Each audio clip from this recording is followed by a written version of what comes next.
আসসালামু আলাইকুম ভিউয়ার্স। আজকে বৃষ্টির মধ্যে একটা নতুন জিনিস আপনাদের দেখাবো।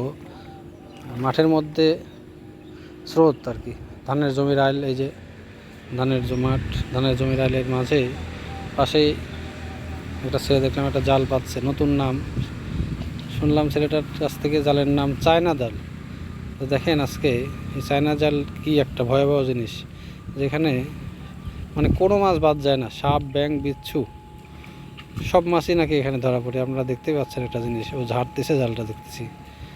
দেখেন ছোট ছোট মাছ, ছোট ছোট পুঁটি। দেখি কি মাছ পাওয়া যায় ওর মধ্যে। আজকে আমরা দেখব লাইভ জিনিসটা, যে আসলে ওই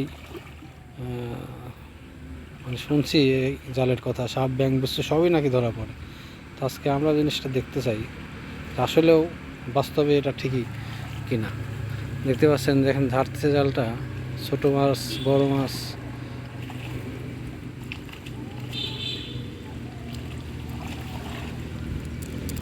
কই কই মাছ তো আছে দেখছি রে,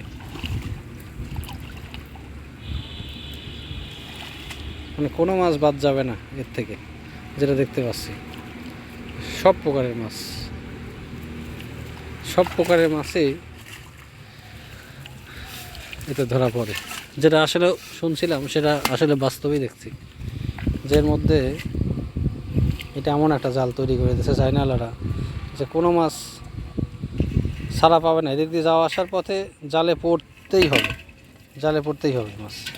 দেখতে পাচ্ছেন তার তরতাজা মাছ সব লাফাচ্ছে। কই, জিওল, সারা মাছ, পুঁটি, সব প্রকারের মাছ তরতাজা একদম লাফাচ্ছে। টাকিও আছে। তো এই জাতীয় মাছ আসলেও চচ্চড়িতে বেশ টেস্টি, স্বাদের মাছ। এগুলো আসলে পানি আসলে এইসব মাছ অটোমেটিক চলে আসে, কারো সারা লাগে না সব মাছ।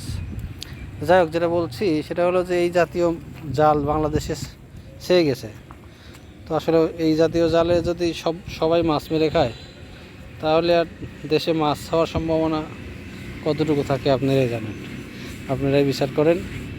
সারা দেশেই নাকি এই জাল দিয়ে এখন মাছ মারে আর কি। পোনা মাছ থেকে শুরু করে বড় মাছ, কোনো মাছ আর বাদ যায় না এরপর, মানে ধরা পড়া আর কি।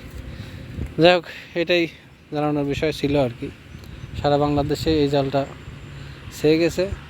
ভবিষ্যৎ মাছ পাওয়া যাবে কি না এটা আশঙ্কা করাটাই স্বাভাবিক। ইনশাল্লাহ ভালো থাকবেন সবাই, দোয়া করি। আসসালামু আলাইকুম।